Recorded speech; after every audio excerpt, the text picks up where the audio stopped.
Assalamualaikum warahmatullahi wabarakatuh. Selamat siang untuk seluruh siswa kelas 7. Pada kesempatan hari ini kita akan melanjutkan dari untuk materi PKN, yaitu tentang kerjasama dalam berbagai bidang kehidupan. Sebelum kita masuk ke dalam materi, kita akan bersama-sama berdoa terlebih dahulu menurut kepercayaan agamanya masing-masing. Berdoa mulai. Selesai? Baik, kita akan lanjut saja. Kerjasama dalam berbagai bidang kehidupan ini menyangkut 3 hal. Yang pertama adalah kerjasama dalam berbagai bidang kehidupan. Yang kedua, arti penting kerjasama dalam berbagai bidang kehidupan. Dan yang ketiga, mewujudkan kerjasama dalam berbagai lingkungan kehidupan. Kita akan bahas dulu tentang kerjasama dalam berbagai bidang kehidupan. Kemerdekaan yang diraih oleh bangsa Indonesia merupakan berkat rahmat Allah yang Maha Kuasa dan hasil kerjasama seluruh rakyat tanpa dibatasi oleh perbedaan suku bangsa, adat istiadat, agama, dan bahasa daerah. Kerjasama dalam mengusir penjajah dalam meraih kemerdekaan bangsa merupakan bukti kemampuan bangsa Indonesia mengatasi perbedaan-perbedaan yang ada. Persatuan dan kesatuan merupakan senjata yang paling ampuh untuk merebut dan mempertahankan kemerdekaan.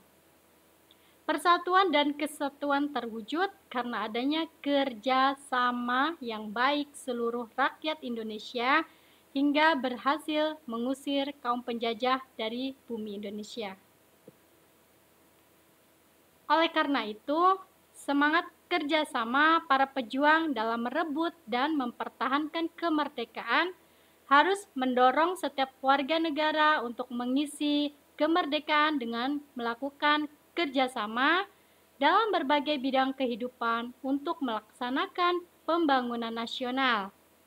Adanya kerjasama dalam berbagai bidang kehidupan sangat menunjang keberhasilan pembangunan nasional.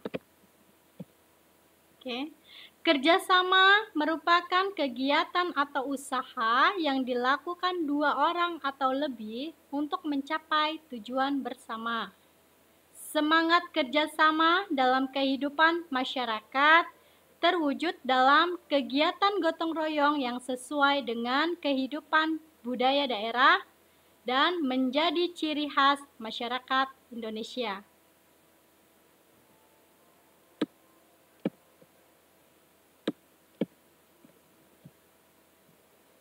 Contoh kegiatan gotong royong yang dilandasi semangat kerjasama, misalnya Manunggal Sakato di daerah Sumatera Barat, Sikaroban di daerah Palembang, Gugur Gunung di daerah Jawa, Mapalus di Minahasa, dan Subak di daerah Bali.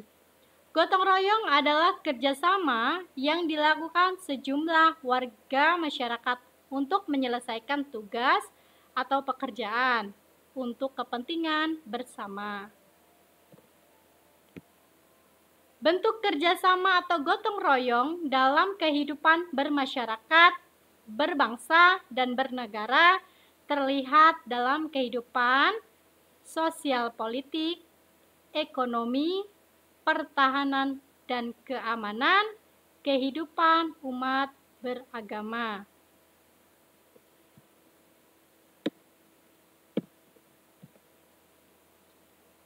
Yang pertama, kerjasama dalam bidang kehidupan sosial politik. Landasan kehidupan sosial politik masyarakat Indonesia adalah sila keempat Pancasila yang berbunyi, kerakyatan yang dipimpin oleh hikmat kebijaksanaan dalam permusyawaratan perwakilan. Dalam hal ini, bangsa Indonesia akan tetap memelihara dan mengembangkan kehidupan demokrasi dengan semangat bermusyawarah dalam perwakilan. Pangkal tolak pelaksanaan kehidupan sosial politik bangsa Indonesia adalah gotong royong yang tercermin dalam proses pengambilan keputusan di lembaga-lembaga negara dan organisasi kemasyarakatan dengan cara musyawarah untuk mufakat. Yang kedua, kerjasama dalam bidang kehidupan ekonomi.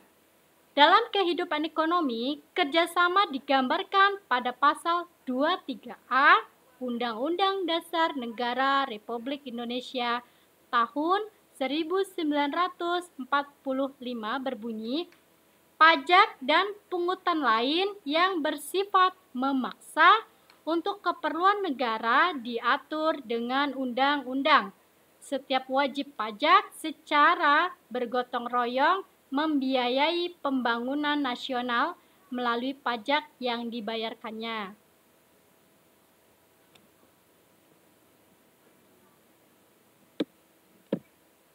Pasal 33 ayat 1 Undang-Undang Dasar Negara Republik Indonesia tahun 1945 menyatakan perekonomian disusun sebagai usaha bersama berdasarkan asas kekeluargaan.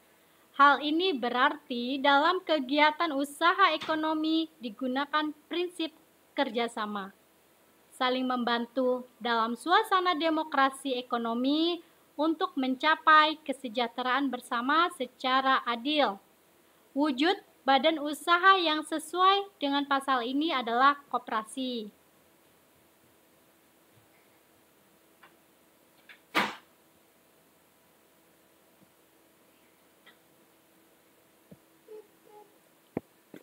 Selain itu, pada pasal 27 ayat Undang-Undang Dasar Negara Republik Indonesia tahun 1945 dinyatakan bahwa setiap warga negara berhak dan wajib ikut serta dalam upaya pembelaan negara.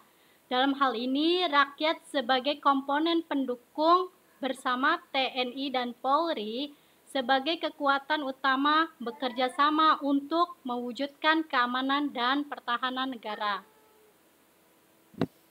Yang keempat, kerjasama antar umat beragama.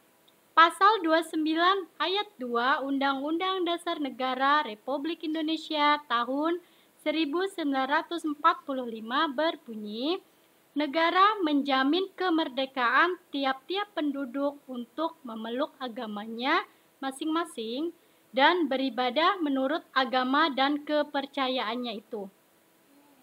Kerjasama antar umat beragama dalam berbagai bidang kehidupan dilakukan untuk mewujudkan kerukunan hidup dengan mengembangkan sikap saling menghormati dan toleransi.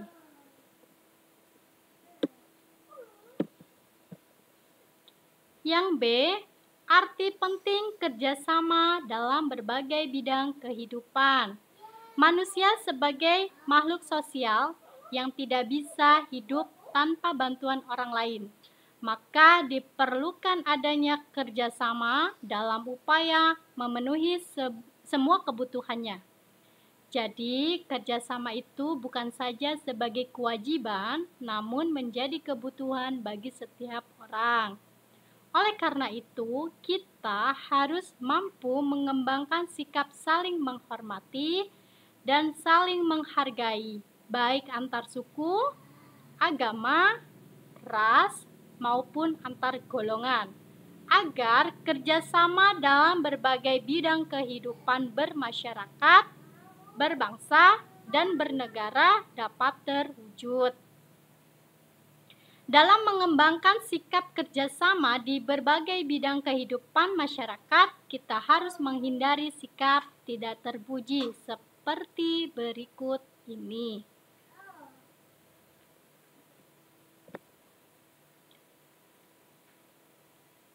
Yang nomor 1 adalah sikap individu, yaitu sifat yang lebih mendahulukan kepentingan sendiri. Nomor 2, sikap fanatik sempit, yaitu sifat yang merasa diri sendiri paling benar.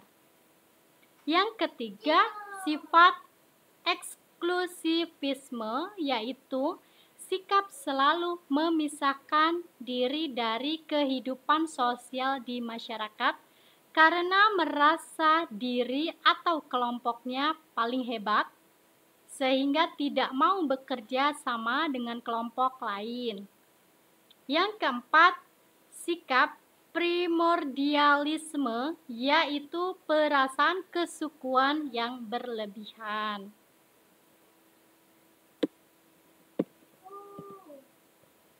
Kerjasama di berbagai bidang kehidupan memiliki banyak arti penting diantaranya. Yang pertama, memperkokoh persatuan dan kesatuan bangsa. Yang kedua, mempererat persaudaraan dan kebersamaan. Yang ketiga, mendorong timbulnya semangat gotong royong dan kekeluargaan. Yang keempat, meningkatkan efektivitas dan efisiensi dalam bekerja. Dan yang terakhir, menjadikan pekerjaan yang berat menjadi ringan dan cepat terselesaikan.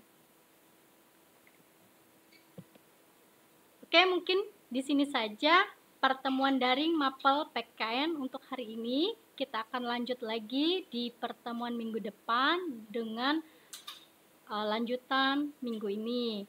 Jika ada yang ingin berkomentar, silakan ditulis di bawah ini.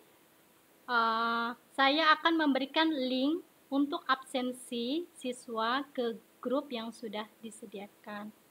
Untuk itu saya akhiri. Wassalamualaikum warahmatullahi wabarakatuh.